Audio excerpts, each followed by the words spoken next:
PSM Makassar sedang dalam kepercayaan tinggi jelang laga melawan Persita Tangerang di Stadion Sultan Agung Daerah Istimewa Yogyakarta pada Kamis 8 Desember 2022. Berbekal kemenangan meyakinkan atas Persikabo, skuad Cuku Eja menargetkan 3 poin. Apalagi PSM masih nyaman memimpin klasemen dengan 25 poin.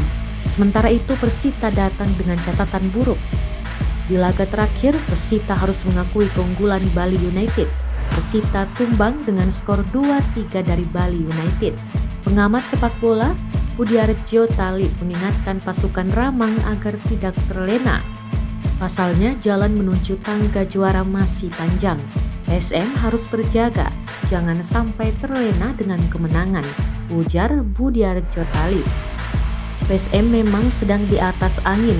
Selama Liga 1 2022-2023, PSM masih belum terkalahkan. Blim DKK menjadi satu-satunya tim yang masih belum terkalahkan. Saat ini, PSM masih memimpin klasemen Liga 1 musim 2022-2023. PSM unggul 1 angka dari Bali United yang bertengger di posisi kedua. Rashid DKK masih berada di jalur positif tanpa kekalahan.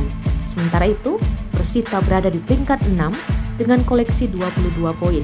Persita mengantongi 7 kemenangan dengan 4 kekalahan serta 1 hasil imbang.